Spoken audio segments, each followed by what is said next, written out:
Welcome back, everybody. Those of you that listened to the last podcast episode, which was entitled The Rage of Empath, quote unquote empath, you might remember I mentioned that I was going to chat with Richard Grannon about the Socratic Method. Richard, in the meantime, I think you listened to the podcast episode yesterday, right? Yes, sir. I would love your thoughts on my ramblings, if you have any.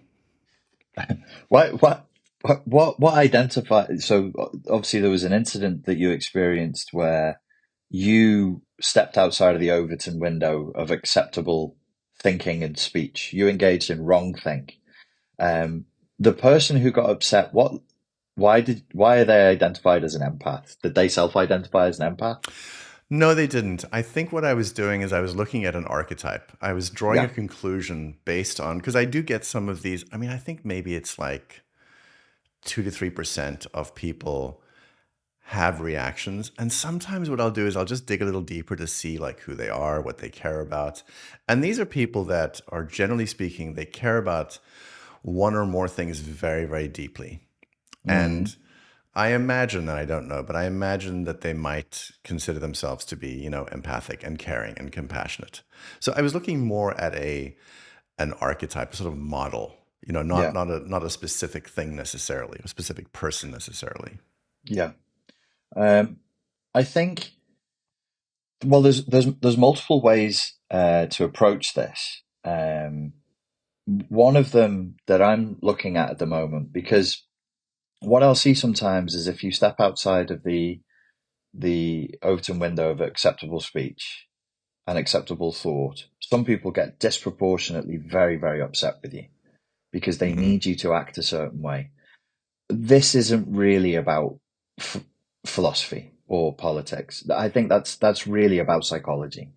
And what I've been considering recently is because it happens online a lot, and because so much of our life is online, it literally influences real world political discourse and political decisions.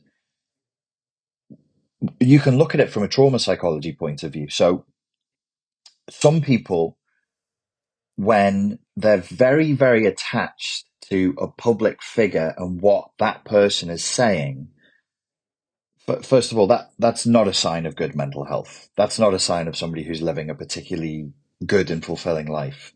I even heard it claimed online somewhere recently. It might have been like a Chris Williamson podcast for what it's worth. That there's research that indicates there's an inverse proportionality between how attached people are to political agendas and a fulfilling sex life. For what it's worth, for what it's worth, and I don't know how seriously to take that. But then I do also wonder, having observed people, if they're very attached to another human being's behavior, whether they know them personally or they only know them online, what does that mean? What does that mean to me? And I think what it suggests is that there's a certain fragility that's occurring. There has to be a fairly small range of a person's life. So there's an idea that I'm developing. At the moment, I'm just calling it small life syndrome. It happened before the lockdowns, but especially after the lockdowns, it made it much, much worse. It accelerated the problem of, let's call it small life syndrome. People are spending an awful lot of time inside the house. They're spending an awful lot of time isolated. Their world is increasingly taken over by the screen, and more of their natural appetite for connection is being met online. And their real world is shrinking and shrinking. So there's the online life, and then there's the real life. And you want your real life to be way more important than your online life. And for some people with small life syndrome, it's going the wrong way. And their whole life is invested in the online space.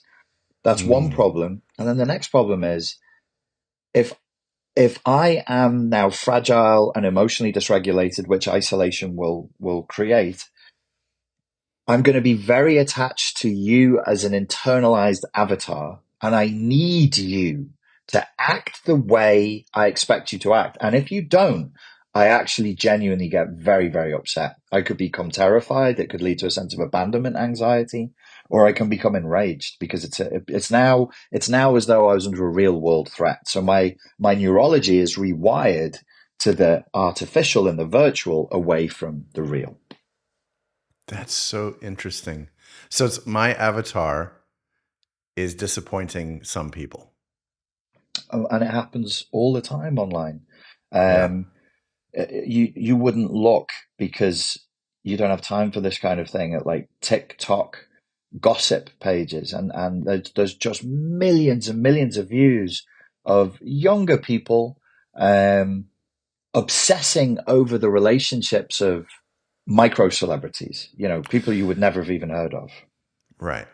And that's interesting because I find if I imagine the amount of energy I see some people putting into analyzing people, seeing who they're connected to, what they're saying, Yeah. I think to myself, I don't have the fucking time for that shit. Like I'm too busy to do No, that. but then okay, so here's another element that I really need to verbalize and flesh out properly, which is and you're sort of going around it with the work you're doing, looking at patterns, you're alluding to it and you're addressing it. Well, what about this as an idea? There are some people who are more phobic of ideas than others. They're actually so if I give you an idea, if I show you, Hmm. I don't know, whatever extremist idea, like black supremacy ideas, and white people are designed by a mad black professor, where demons, devils, a mad black professor up in the mountains of the Caucasus. You're not threatened by that. You're not upset by that. If anything, with somebody with a journalistic leaning, as a documentary maker, you'd think, "Wow, that's really cool." Or, well, I'm assuming that's how I say it. I'd love to talk to somebody who believes that. I There are would other actually. I You would love that, would. right? And they exist. They're out there. And so you're not afraid of the idea, which means your boundary between yourself and reality is quite strong. It's resilient. There are people who fear, it seems to me, ideas as being like viruses, and they fear the infection. Like, I don't want to hear you say this because it may enter my mind. In full disclosure, sorry, go on. It's not any idea though. It's not ideas generically. It's ideas that threaten your shaky foundation. Yes, 100%, 100% correct. Um, but when I developed this thesis, I'm gonna because to try not to sort of divide people into different camps, which is what life Yeah. is now. Yeah. I'm going to centralize the idea, the focus on being nobody should be afraid of ideas. I first heard this from Slavoj Žižek, the favorite Slovenian philosopher. I saw him live at Birkbeck University in maybe 2018, and he was talking. He's a leftist, but my favorite leftist philosopher. And he said, on the left, we must learn to be more robust. We shouldn't fear ideas. If somebody has a crazy idea, we shouldn't silence them. We should bring them in and say, tell us your crazy idea and examine it. And I was sat there and I was thinking, that's such a sort of rugged Balkan take. It's Hmm. such an ex-Yugoslavia take on, yeah, you disagree with me. So because there's cafe culture there, there's the idea of sitting down, drinking, or just arguing for hours over political ideas, and just having a duel, and just even just for fun, just banging it out, just to see what comes out. And I was like, yeah, that's right. No idea is so terrifying that I can't entertain No. it. And my thesis will be, people actually fear infection. If I'm not afraid of the idea of a mad black scientist creating white devils in the mountains of the Caucasus, why would I silence somebody like that? I have no Right. desire to silence people like that. I would platform them. I would say, tell the world, like, why do you think I'm a devil created by a Yeah. mad black professor? Because this is a cool idea. Sorry, it's not cool. It's bad ideologically, but it's I know interesting. what you mean. I know Right, what you mean. right. So the thing that's interesting is that sometimes I get people saying, but what about radical ideas? What about extreme ideas? And I think what they're pointing to because I do want to entertain all ideas. I think what they're pointing to, and I mentioned it on my last episode, like I got out of a cult. I don't want to do that shit anymore. I want to Mm. entertain many ideas. And then people say, well, what about people that want to do terrible things to you? And like, yeah, okay, listen, if somebody's going to harm me, it's a different story. Now Yeah, we're actually having there's physical violence going on. yeah, But the idea itself doesn't seem to me to be harmful. And then they say things like, yes, but what if other people get infected? And then I think to myself, okay, so if you're worried about other people getting infected, the other people are projections of you, yes, that you're projecting your instability yes, onto other people, worrying that, like, well, what if a million people think it's okay to do XYZ terrible, horrible, yes. immoral, and unethical thing? So I'm coming up against some of that, and I've decided to not even try to engage in that argument. But I do think that that happens as well. So there's your own fear that's unconscious, that you're not you, but this archetype One. that's unconscious to you, and now you imagine everybody's got the same frailty, so they must be protected. Yes, and here we are.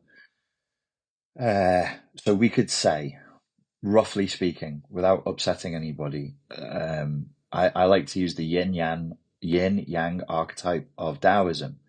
So when there is a threat, do we murder it at birth, or do we let it grow and then fight it?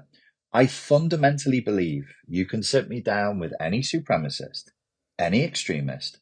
I know that my philosophy will be superior to their ideology, and that is confidence. I have confidence that I can whatever if you're an extremist, by virtue of the fact that you're extremist, you're not going to beat decent philosophy. You can't, because in order to come to your extremist conclusions, you have to have made multiple logical leaps that are based on multiple logical fallacies, and I will just shatter them, not in an aggressive way, piece by piece, even gently, because I've sat multiple times with people with extremist views, and you dialogue with them, and then after an hour, if you're intelligent and kind and persistent, you will change their mind. You can change minds. It's not that hard to do.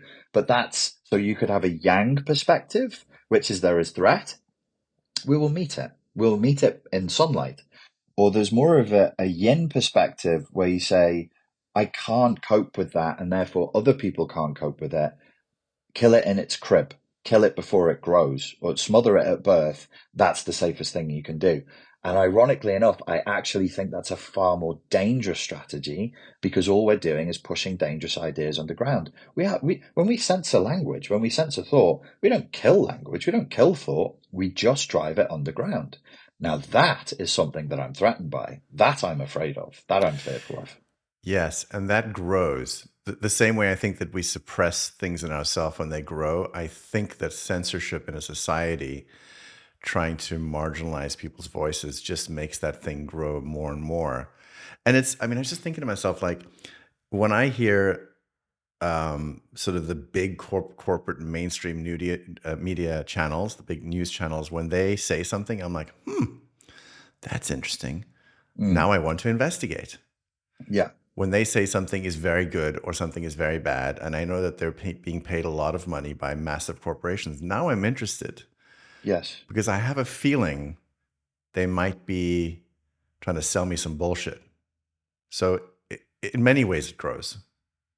So there's a response. This is I'm gonna approach this in a somewhat arcane and out of date and not very fashionable way, which is the virtuous response is to look and see what it is, and then do some research into what people are saying, into what the claims are, and then thinking for yourself. That's an internal locus of control. When people outsource the thinking and they want other people to think for them, that's what you've been recruited as, and you're failing in your job, Mark, and you're ruining everything for everybody. It's this kind of, then we're leading into, it doesn't matter whether it's left or right, it's totalitarianistic thinking. Stop ruining it for everybody, do your job. Don't you think, Mark, as a public figure, you have a responsibility because people listen to you. You should platform the right ideas. Oh, okay. Can you tell me what the right ideas are, please? Where? Who gave you them? And Yeah. how have you pressure tested those ideas? And if they are the right ideas, why can't I pressure test them against the wrong ideas? Your idea of what the wrong ideas are. This is so that's to me, we're dealing with issues, especially in the online space, of intelligence, uh, willingness to learn, and then just raw courage. You can use non-psychological language and say, this is now becoming a courage issue. You're not courageous. This is a hard left or right turn, but I was thinking about unrelated in many ways. But you mentioned yin yang. Did you Yeah. see the Joe Rogan clip about Joe Rogan talking to this guy about the quantum entangled particles? No, I don't think so. This is so interesting. So, some method that they've achieved to look at two particles that are entangled with each other. Mm, And for those people that don't know, it means basically that no matter the distance that those two particles are, they are completely and utterly connected. yeah. So they've been able to like photograph, quote unquote, photograph quantum entanglement, and it looks Mm, like the yin yang symbol. right. That's insane. It's yes, yes. I, And a symbol, I, by the way, that was developed long before these powerful microscopes. yes, yes.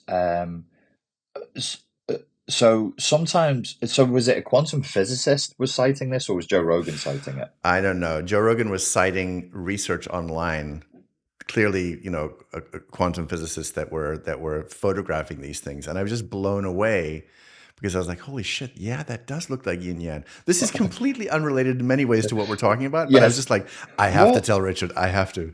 Well, it isn't. It isn't. It isn't. I think in some ways it is because what Joe can do sometimes is he can see like an image online and go, "That's what it is." But then when you actually Yeah, look into, I mean, we've seen images from NASA of universes and galaxies and whatever. But when you actually look into it, yes, they're using Photoshop. I mean, yeah, yeah, they want yeah. to show an image to the public that makes sense. So if it does look like a yin yang, that's amazing. I But won't. I'm not going to bank on that. It absolutely is. Okay, let's get back to the topic. I want to. sure. I want to. Because of your experience, I want to ask you something. Yeah. So in Nixium, my cult, Mm, we had the tech, and the tech was based in many ways on Scientology auditing, but strongly on NLP as well. And you having in the past been an NLP practitioner,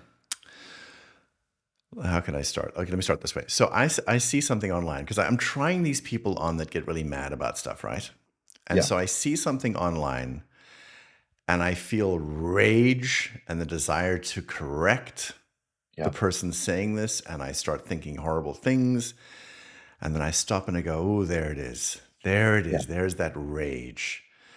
And I go, okay, so now is not the time to write something, to say something. You're going to be a mean asshole. You Yeah. don't want to do that. Yeah. So in Nixium, we would have said, okay, well, that reaction you're having is sort of an anomaly. It's not normal. We need to change that reaction, sort of desensitize that reaction so you're not having it.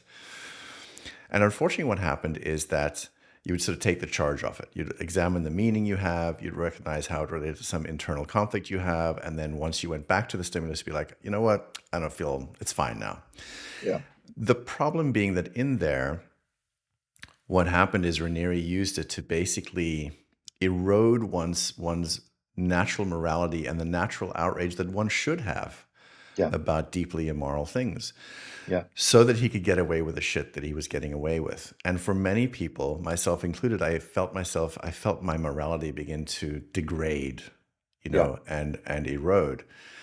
And so I think there's something to be said for it's good to take the charge off, but not so much that you become this amoral person who doesn't give a shit about very bad things happening. And I'm putting this to you because I'm still trying to figure this out. Because Mm, I don't want to act on these impulses I have, and I don't really want to have the impulses, but I don't want yeah. to destroy all the impulse because, like, what if I'm seeing something that really is upsetting? And I wanted to just get your thoughts on this because you have done a lot of NLP work as well. It is like there are many problems with NLP, and it does sound like but I can't even remember the name of the thing now. I think it was called a swish pattern, where you Mm. have an anchored response to something. You don't want that response, and you just swish it away, and then it's gone, kind of a thing. I think our mutual friend Dr. Paul Taylor, um, his approach, blending literature, philosophy, more of a Greek way of doing things, and then at the moment, sort of bringing that in with psychology.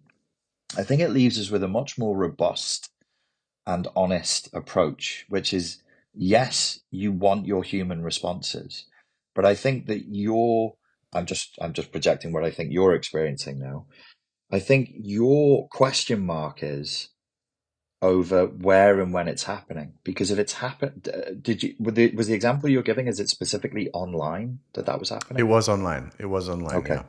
So you are aware because of your background with cults, but not only that, Mark. I mean, I think you're going to have to accept that you have a certain degree of expertise now in cult psychology, even Yeah. as somebody who's received the therapy.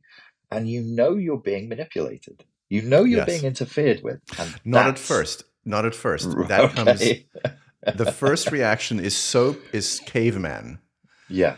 And then the meta position says, hold on. Yeah. How do we know this thing is true? Yes. So I would say something like this. How do you arrive at the moment where you feel the anger? Well, you pull your device out of your pocket. It's literally got your sweat on it because you're walking around with it. It's binding to us. It has your fucking DNA on the keypad. You use it to look up directions to go buy groceries. You order cabs with it. You speak to your mother through WhatsApp on it. And then with the flick of your thumb, you go to another dimension in terms of consciousness, and there's some idiot there right next to where you buy groceries and chat to your mum and organize your diary, who's in your caveman brain is telling you blah, blah, blah, blah, something stupid. And so there's this Mm, weird invasion of the private space that we humiliatingly opt for. So you're stood in the queue. Your wife is the dentist, and you're bored. I'll pull out my phone. I'll look at Instagram. I'll just get a little dopamine hit for a second, like the dirty, dirty little addict that you are, that I am, that we all are. Give me my little, oh, give me some of that dopamine, man. You got to give hmm me some of hmm that dopamine. So you pull it hmm out, and out of the blue, it's rage bait. With Yes. there's no warm up, there's no context, there's no nothing. It's just somebody hitting you in the feels. Hmm So you have the initial anger response, which is what that piece of content wants. Then you have multiple layers of previously existing trauma related to being manipulated. Then you have the guilt, which triggers guilt feelings from being involved in a cult at a high level. Then you have hmm this humiliation of, I asked for this. I asked for this. mm It's horrifying. It's so mm awful. And I think on some level you're aware that yes, there's the signal and response, there's the trigger, the stimulus and the response, and do you want that or not? But I think we have to put it back in context. Like, where's this mm. coming from? Why am I doing this? And it's it's a manipulation. You are being manipulated, but you're also asking for it. So all these things have to be unpacked. This is so interesting because it makes me think about. So I've never been in an actual. I've never been a soldier, but I do know that there were a few times as a cameraman that I went into dangerous situations, where there was gunfire and stuff. And there's a switch that goes on where you go from we're safe, we're safe, we're safe, we're now entering danger, and you get prepared for the danger. Yeah. everything, it's, everything is alive and alert, and Yeah. you're ready to move very, very quickly. So you are accustomed to something shocking happening. What you're describing is the equivalent of I'm sitting having a meal and a bomb goes off nearby, Yeah. out of nowhere, Yeah. and you're not ready for it. Yeah. Yes, that's interesting. And so it triggers very, very primitive. There's shock, and there's a whole bunch of things. I hadn't thought of it that way. Somebody tried to rob me yesterday. Oh, And yeah, so I went to a traffic light and I had my AirPods in and I'm listening to a podcast whilst walking in a foreign city, clearly looking like a foreigner with a man bag on that has my passport and my wallet in because I'm trained in self-protection and security measures and I'm very clever. So this woman walks very quickly behind me and she looks weird. She's well, the Albanians would describe her as a gypsy.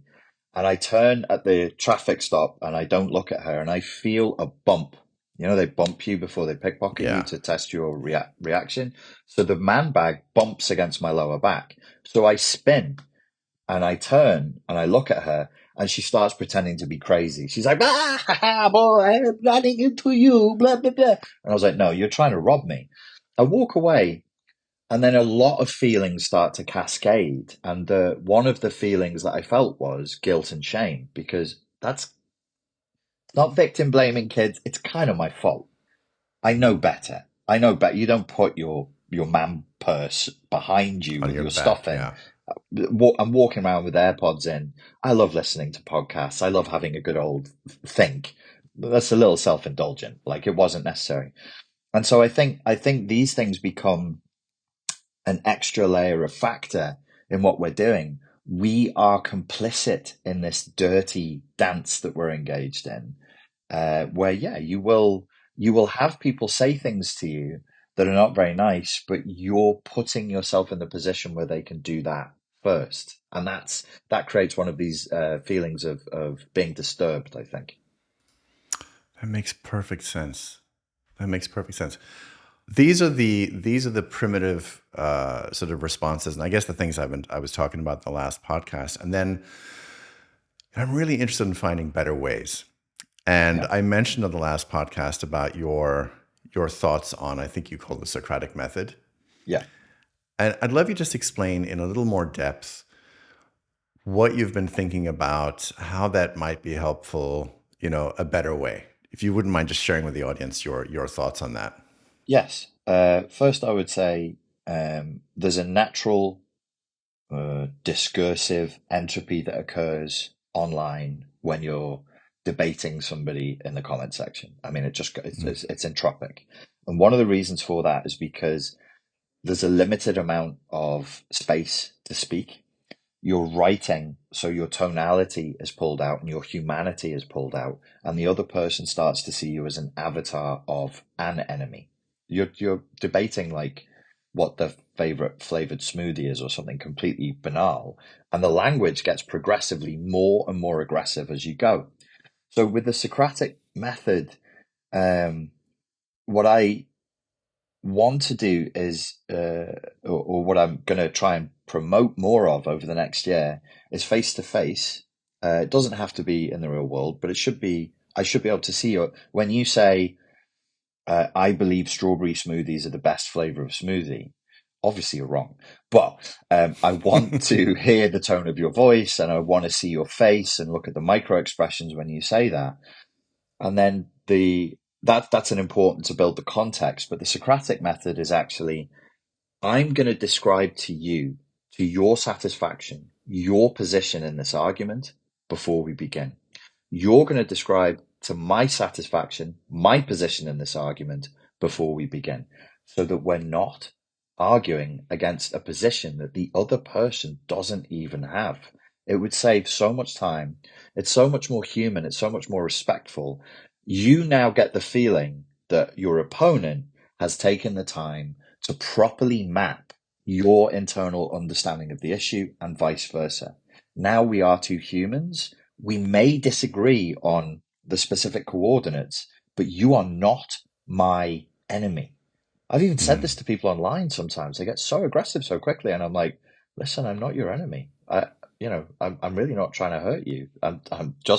We're just talking here.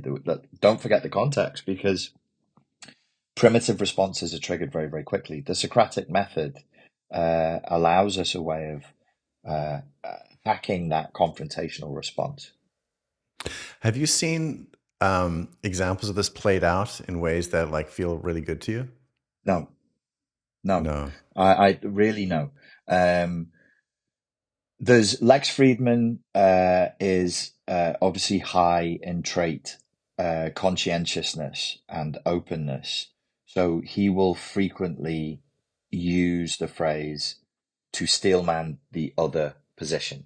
So he's very keen on steelmanning people's positions, which is an allusion to the full version of the Socratic method. But I mean, let's go back to ancient Greece. Imagine we're in a forum and Mm. you you and your opponent with a referee, you fully map out the other person's position, and I don't care how long it takes. We have to get to the point where opponent one says, yes, opponent two, you understand my position, and opponent two says Mm. the same to opponent one. Now we can debate. Now, because the internet rewards conflict, it rewards Yeah. spectacle. So you have two people just yelling at each other for a 3 minute piece. It's nothing. Nothing is gained, but the audience feels the vicarious thrill of combat. There's no risk for Yeah. them, but they're watching it. They're getting adrenalized, and they can just drunkenly, droolingly, blindly, and mindlessly cheer for Team Red because we scored a point against Team Blue, or vice versa.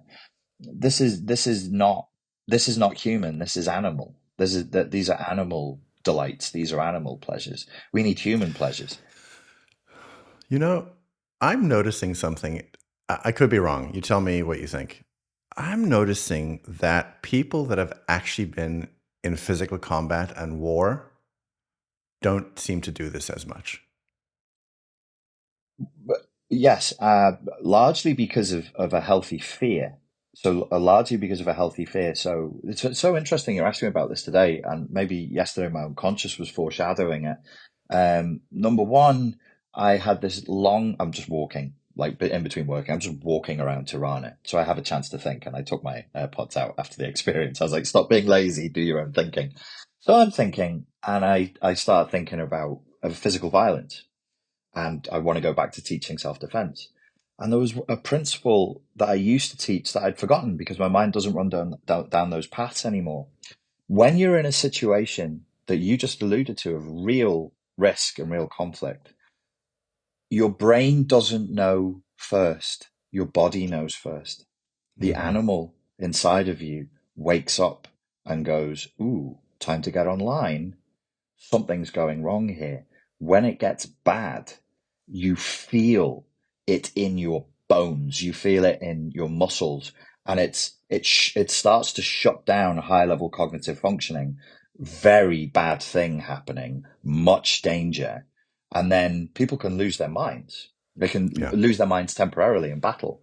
I don't know whether you saw the footage. It's horrible, very sad footage of a Ukrainian soldier in a slit trench, and they're being mortared, and they caught it on cam, and he is just leaning with his head against the wall of the trench, with his rifle down, and he's just screaming to himself and repeating words and rocking. His brother in arms comes over and says, "Snap out of it! Do you know where you are? Do you know which side you're fighting for?" And they speak Ukrainian to each other, and then he comes round, and he's back to fighting. That's a total animal takeover. You know the bad thing is coming. When you've been in a few situations like that, where it's not a joke, it's not funsies, it's not a spectacle, it's not for the gram, it's people. Your body and your brain takes over, and you're like, broken bones coming soon, people Mm. screaming coming soon, people stabbed is coming soon. You get very this animal side of you, it takes over, and you get very sober. You get Mm. you and you've experienced some of this. You look at the world differently.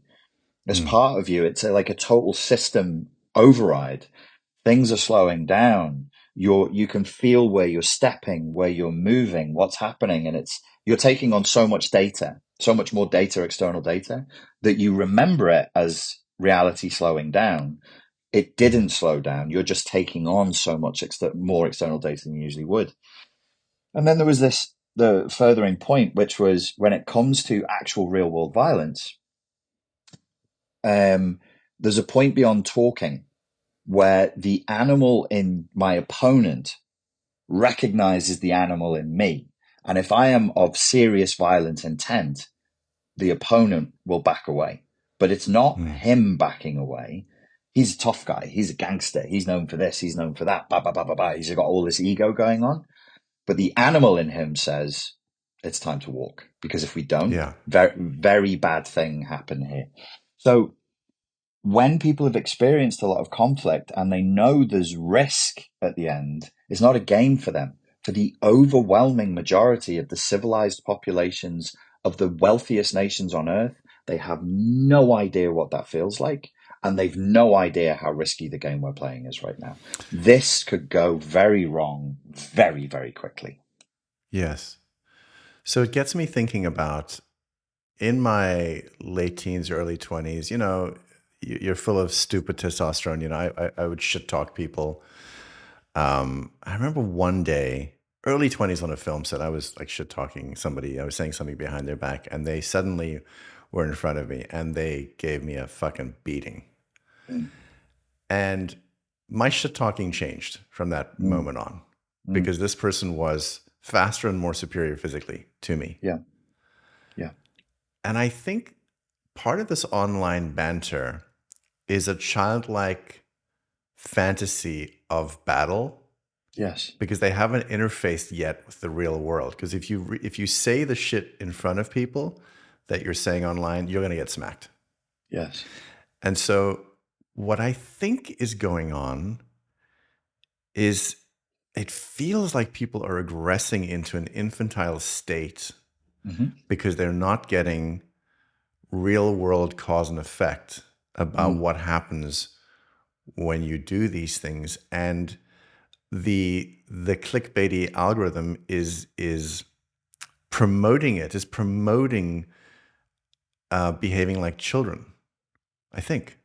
yes. And I would say we can back this and with anthropology and sociology.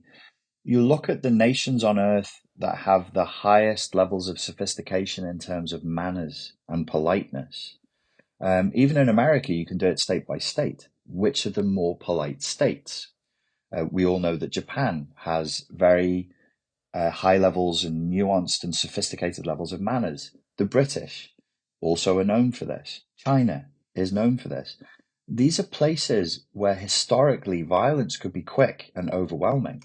If in America, people walking around wearing a pistol, you need to learn to communicate clearly and openly with them, especially in what we generally call the Wild West, where if I meet you in the outback in the desert and we have a falling out and I shoot you dead, there's no consequence to me. I will just kill you. Nobody's gonna. Mm-hmm. No, there's no police. There's not gonna be a report filed. Ancient Japan. You say the wrong thing to the wrong person. Well, they're walking around carrying 3 foot long razor blades. They can cut you from your shoulder to your hip, and then put the thing back in the scabbard in under 2 seconds. So there's stories from ancient Japan where people would cut each other down because one samurai stepped on another samurai's shadow, or the scabbards of their swords. They would both be in a marketplace. They'd turn and the scabbards would touch. You have to fight. And fighting means somebody's going to be dead within seconds, because even if you only cut off somebody's hand, they're going to die. So when there's a high risk, I'm not saying this is good. It's just a fact. When there's a high risk for the things you do and say, people become much more polite. When there's zero risk for the things that you do and say, you're breeding loutish, thuggish, hyper aggressive, hyperbolic discourse. And that's what we have. So this is really interesting. I didn't know that, by the way. This is quite a revelation to me. So I think what I'm seeing then is in the online behavior is it's basically immature people. because if you've actually had real world consequences, you're more measured in what you say online. And one of the things I've been thinking, like the stuff I say online, would I say that in front of, people for real? And if I would, then I think, okay, that's okay then. Then Yes. I will say that thing. This is so interesting. We've all just become children again. Well, we're living inside of there's immature people, there's immature nations. We've just had too much wealth for too long. The point that you Yeah. just made, I always think that about racist jokes. I'm like, you can say a racist joke. You absolutely you can say it. As long as you would stand up in a comedy club with a room full of people of that race and say it and think that you're going to get a laugh, go ahead. Go ahead. Mm, If you wouldn't sit in a room full of people joking, laughing, drinking, and say that where you're the minority and they're the majority, don't say it. Don't say it because that's cowardice. That's just pure cowardice. So what we're facing, and I don't assign blame. I'm not trying to shame anybody or humiliate anybody who's engaged in this. It's just what the environment is in training people to do. Humans are incredibly malleable. That's yeah. our superpower. We don't have fangs. We don't have claws. We don't have tails with stingy bits on the end. We're malleable. We're malleable. So malleable. Way more than I think even we realize now. And what we're doing is we're adapting to the environment that's been created. But the environment that has been created is created by consumer capitalist driven corporations who really just need to hijack our consciousness to suck as much money out of us as possible. So of Yeah. course it's going to be an environment of frivolity and silliness and stimulation and pornography and a pornography in every sense, not just sexual, Yeah. Yeah. but a Yeah. pornography of everything. It is for its own sake. It is that it is. And now we have people who've been raised in that since birth. They've never known anything else. So why wouldn't Yeah. they act this way? It makes sense that they act Yeah. this way. Exactly. And I was thinking about, whenever I'm posting something on like YouTube, I think about like the thumbnails because I see people's thumbnails and like they're just outrageous and they're insane and they're crazy. And I think to myself, should I do that? Because I want people to hear some of the things I'm talking about and the guests I'm talking to. And I think, yeah, but that's just part of the same problem. And I know that, for instance, in my case, talking about the pattern of things is not as exciting to some people. Like people try to online drag me into the trenches. Yeah. Like you're talking about this side, you're talking about this side, and they want to be inflamed. And I keep saying, I don't want to be inflamed. Like I'm working on my own inflammation. Yeah. I want to be able to pull back and look at the pattern. So the other thing I was thinking, do you remember you and I spoke about Liv Boeree at one point, long time ago? What does she write or what does she do? Liv Boeree is a scientist who's also like a amazing poker player. She's online, Mm-hmm. and she did this skit the other day that I'll link in the description, where she is both a sort of a capitalist and a sort of a socialist. She's dressed up as each of Okay. them, and she's fighting with herself. Okay. So she's fighting the position of each of them, and then she comes in as a third meta person to try to resolve it and talk about, maybe a third way. And so what's Mm. happening, I don't know if she spawned it, but a number of people are now doing this. It's on a particular YouTube channel. I'll find it, I'll post it, where Mm. they're arguing against themselves. Mm. They're sort of taking a position, they're taking their position and the opposite position, Mm. and they're sort of like playing both roles. And I thought to myself, it's really, really interesting because Mm-hmm. people are starting to come up with creative ideas and creative ways to have more mature discussions. You should check it out. I'm gonna find I'd, it and I'd, send it I'd to you. like that. I'd like that. Yeah. On this subject, I'm very optimistic, I have to tell you. And the reason Are is, you? numbers. There are many, many, many people online who are burnt out with rage bait, who are Mm, burnt out with the nonsense and the spectacle. And we have on YouTube now, it's a perfectly respectable place in different niches in different areas.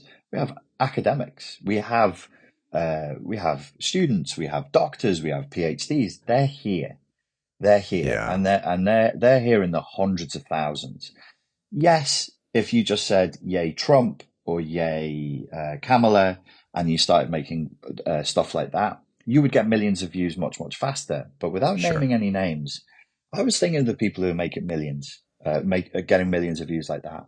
And I thought, put yourself in that person's position now. How does that feel in your body? And I was horrified. I was horrified. I Mm. was like, this feels like hell. I am now trapped.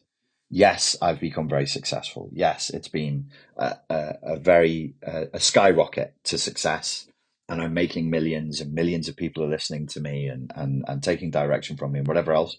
But if I put myself in that person's position, I am so trapped. I'll never get Mm. out in this lifetime. The people I'm thinking of will die in that position. They're in for life. I would never want that, and I don't think you do either. I don't. But the other thing is not just the trap thing. I think about, because basically what you are is you're a merchant of hate. So now, if you have a conscience somewhere underneath all that adrenaline, what does it feel like to recognize towards the end of your life? Like, so my job was essentially a merchant of hate. I got people to hate each other that Mm. spawned all this terrible, terrible stuff. Yeah. Murders and, I don't know, mini And, genocides or large and, genocides. and they are culpable. They Yes. absolutely are directly will be culpable for what's coming in the next 5 to 10 years. They are culpable, Yes. 100%. They made their money. They bought their mansions. They did whatever they did, but at what cost karmically? And I don't mean karmically in the sort of weirdy beardy way. I mean Yeah. the way the Buddhists originally meant it, which is more like quantum physics. Karma just means effect, and it Yeah. was cause effect. We are in a closed loop in the simulation in which we all live in now. It's a closed loop. Your action has consequences. That's on you. That is Mm. absolutely on you. No, they're culpable. They're culpable for real world violence. Now, I'm not saying we should coerce their language or get them to stop speaking or anything like that. I'm just saying it is that it is. They are Mm. culpable for what they're doing, Mm-hmm. and it's morally repugnant. It's morally wrong. I'd Mm. hate the idea that by banging a drum for a number of years, I feathered my own nest and my own family, my own closest friends are doing very well from it. But somewhere over there, untold horrors are unfolding, and untold horrors are always waiting in the shadows to Yeah. unfold. That's another reason Yeah. for the moderation and the politeness thing. Is like, I know what can go wrong. I've felt it. I've been in crowds that turned on somebody, and it's very disturbing. It's horrifying. Yeah. By the way, I have noticed that tough guys can be very polite. It also, I think, like it's so immediately a tough guy podcaster, Jocko Willink. That is a Yeah. naturally large man who It's a who ran beast. teams. He ran teams and led teams of killers, human hunters. God knows what pathologies he had to keep in line and keep in place. He's a big dude. He trains Brazilian Jiu-Jitsu all the time. He's a capable human being. He's Yeah. not rude. He's No. not flagrant. He's not like swearing at people. There's this online drive to verbally humiliate people, and it is a mistake. Whichever politician from whichever cut of cloth, this is a mistake. Don't Yeah. humiliate your enemies. Don't do it. Why? Because it's impolite? No, because you're building the enemies of tomorrow. And when people are Yes. humiliated, they will come for your blood. Don't Yes. humiliate people. As funny as it can be to be a wind up merchant and a troll and to say this and to get a few laughs, don't do it. Don't do it. Just going back to the Socratic method, I was thinking about, let's say there was something that I was very attached to. I can't think of anything offhand, but let's say I was, and you came to me and said, hey, Mark, why don't we try the Socratic method on this? I think what would happen is I would feel very unwilling. It's sort of like going to arbitration. Mm-hmm. And I'd feel unwilling because maybe that thing I'm attached to, I don't want to let go of because it's so much part of my identity. Yeah. So it occurs to me that having discussions using that method requires enormous bravery. And it's not as sexy as just raging cyclically about your particular opinion that you're stuck on. Yeah. That's very easy. Yeah. Having a discussion like this, a Socratic Method type discussion, it's very vulnerable. Yeah. It's much like therapy. It's what happens in therapy. You must let your guard down, or there's going to be no therapeutic progress. If you just bluff the therapist and kid them along and control them and coerce the dialogue with almost something akin to a political agenda, nothing happens. You need vulnerability for there to be a thesis, an antithesis, and at the end of it, there will be synthesis. And yes, you will lose something 100%. It doesn't matter what the subject is. If you go in true good faith for a Socratic debate, you're going to lose some of your ideology. But what do you gain? The question is, what do you gain from that? You're going to gain an ability to get closer to the truth, because our maps of reality are not reality. They just can't be. We can't keep up with reality, but we can get closer and closer to it. Less and less ego, more and more openness to the truth of what's out there.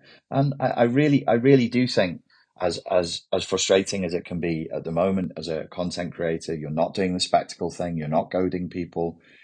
It will come. Its time is coming for sure. I think that is a fantastic place to end this incredible podcast. What an amazing conversation. Thank you. Thank you. Thank you Thank you for for your time. inviting me. Thank you. Oh, always. And since you're in the Balkans, keep your head on a swivel, right?